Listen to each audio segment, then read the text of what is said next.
저희가 이제 다가올 선거에 대한 얘기도 좀 해보도록 하겠습니다. 서울 교육감 선거 또 기초단체장 재보궐선거를 앞두고 있는데요. 사실 지금 서울 교육감 보선에 대한 얘기부터 좀 먼저 하면 진보 진영은 단일화가 준비가 끝났어요.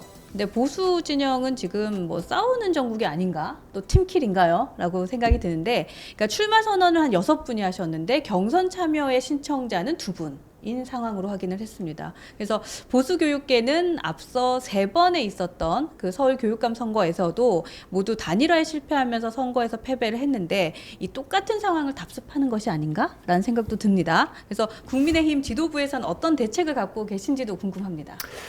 굉장히 고민이 되죠. 근데 이거를 당에서 개입을 할 수가 없거든요. 네. 당에서 입장을 표시할 수도 없습니다. 네.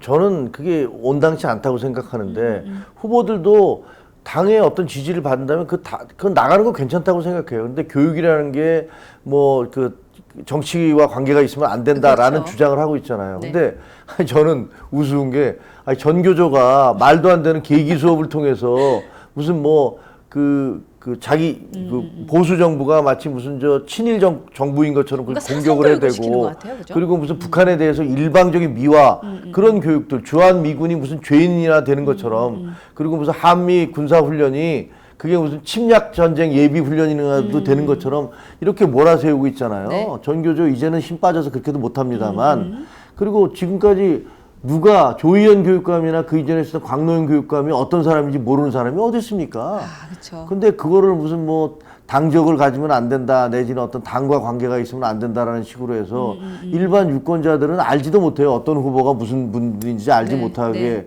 투표율이 낮다 보니까 그냥 그러다 보니까 우리가 분열하면 계속 져왔거든요. 네. 그래서 첫째로는 이 제도가 잘못됐다고 생각하지만 그걸 여기서 얘기할 수는 없는 것이고 네. 둘째는 이제 그렇다면 보수 후보가 단일화돼야 될 것 같아요. 네. 근데 역대로 계속 단일화하지 못해서 졌던 것도 사실이에요. 근데 네. 이번에는 박선영 씨가 네. 지난번에 이제 교육감 선거에서 저희가 53%를 얻었고 네. 그 조희연 씨가 38%인가를 얻었어요. 그러니까 저희가 단일화를 했으면 그냥 당연히 다 이기는 거죠. 그렇죠. 네. 근데 그 38% 후보에게 졌단 말이에요. 그래서 굉장히 우려가 많이 됐는데 그때 당시 조전혁 후보가 1등이었고 그 두 번째가 박선영 후보였던 네. 걸로 알아요. 23 비슷비슷한데 조금 차이가 났었는데 이번에는 그 두 번째 득표를 했던 박선영 후보가 사퇴를 하셨어요. 이제 나 출마하지 않겠다라고 네. 얘기를 네. 했고 거기에 대해서 조전혁 후보가 상당히 감사하다면서 그 표시를 했기 때문에 네.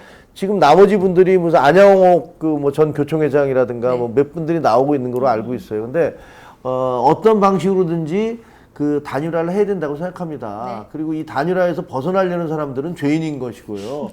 그 보수 유권자들은 그렇게 만약에 우리가 단일화해야 된다는 대의 명분을 깨버린 그 사람을 네. 보수의 적으로 규정하고 그 사람들에 대해서 응징을 해야 됩니다. 어떤 경우도 이제 발 디딜 틈을 주면 안 돼요.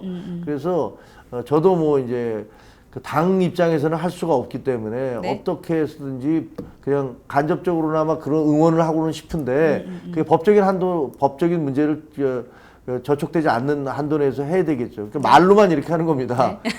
보수 후보 말은 할수 단일화해야 있잖아요. 됩니다. 네, 그럼요. 보수 후보 단일화해야 되고 그걸 하지 않는 사람들은 보수의 적입니다. 그리고 보수뿐만이 아니라 어떻게 보면 역사의 적이고 우리 교육의 적입니다. 그런 부분들을 좀 충분히 감안을 하셔서 꼭 단일화 협상 이뤄내기를 바랍니다.